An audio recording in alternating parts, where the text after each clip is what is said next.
there have been a couple of things said by Donald Trump in the last few weeks that wait till you hear them, then you'll really boo. That I'd like to clarify a little bit. And these are important points that he's made, and it's important that you hear the answer on them.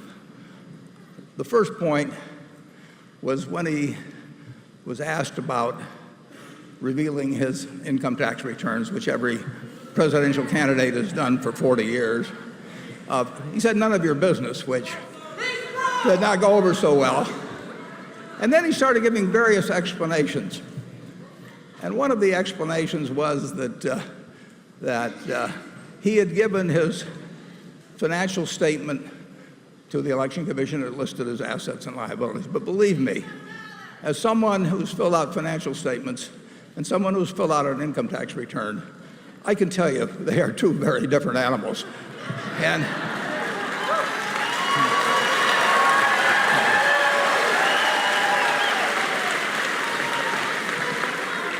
you will learn a whole lot more about Donald Trump if he produces his income tax return.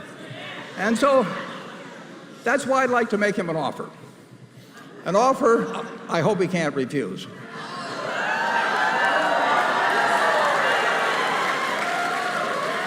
Now, Donald Trump,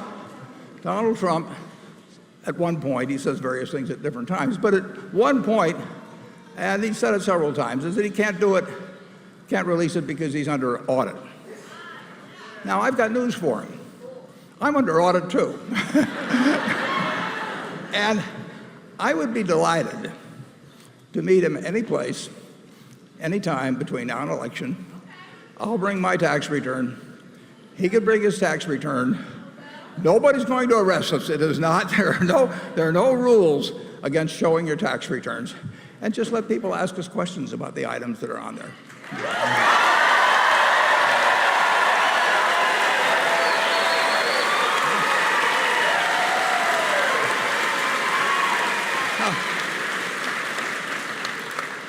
How many of you would be afraid to have your tax return made public?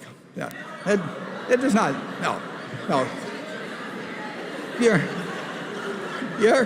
You're only afraid if you got something to be afraid about.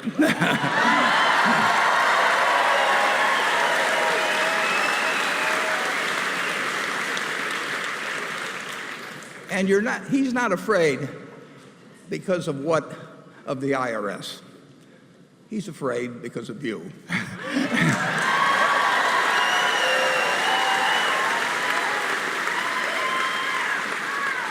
So I will meet him in Omaha or Mar-a-Lago, or he can pick the place anytime between now and election. I'll bring my return, he'll bring his return. We're both under audit.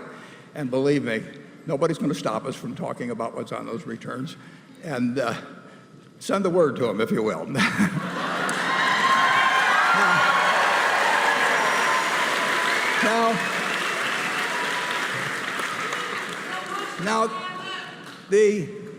Another thing he said is he says America isn't great anymore. You know, you need him, but because America just isn't great anymore. Now, everybody's entitled to their opinion. I disagree with him violently on that subject, which I'll say a little bit about more later. But it's how he explains what he would do about that, because I'm going to quote his exact words. I'm going to read this because I want to be sure I've got it exactly right. He says, "No one knows the system better than me, which is why I alone can fix it."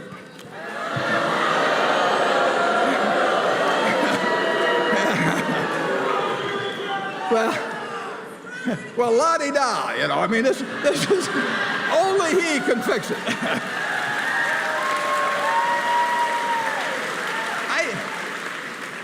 I didn't really realize we were in such grave danger. I mean, there's 325 million Americans, and if this guy leaves for Canada, it's supposed to be hopeless for the rest of us. No, he alone can fix it.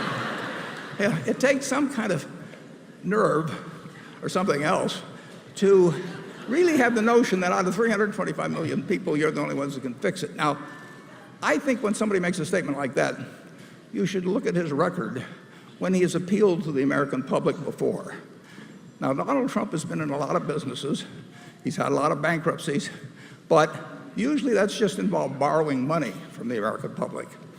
But in 1995, to my knowledge, it's the only time, Donald Trump went to the American people and he said, join me, I'm a winner, join me and invest in my company, Trump Hotels and Casino Resorts. It's the only time he asked the public to join him. But now you got a chance to join the great man in this investment. That was in 1995. They listed on the New York Stock Exchange, and Mr. Trump, very modestly, made the ticker symbol DJT. Guess what that's for? So he names the company after himself, or he gets the ticker symbol after himself. The next 10 years, the company loses money every year, every single year. He takes out $44 million in compensation during that period. In 1995, when he offered this company, if a monkey had thrown a dart at the stock page, the monkey on average would have made 150%. But the people that believed in him, that listened to his siren song, came away losing well over 90 cents on the dollar. They got back less than a dime. And you know the history of his enterprises where he was borrowing money, where one time after another he went into bankruptcy. I've really never known another businessman that brags about his bankruptcies. And to tell you the truth, why not? I mean, it's his claim to stardom. I don't know anybody else that's had 6 bankruptcies, but there he is.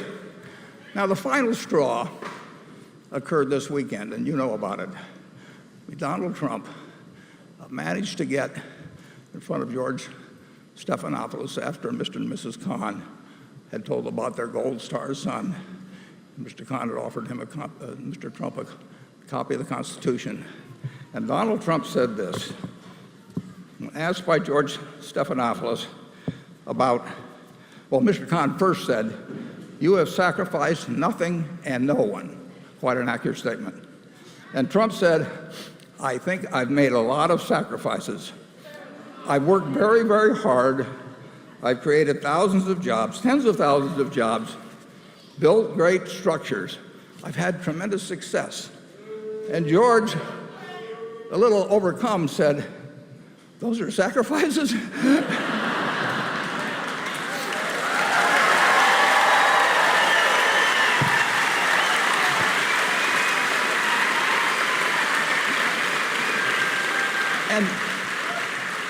And Trump, believe it or not, said, "Oh, sure, I think they're sacrifices."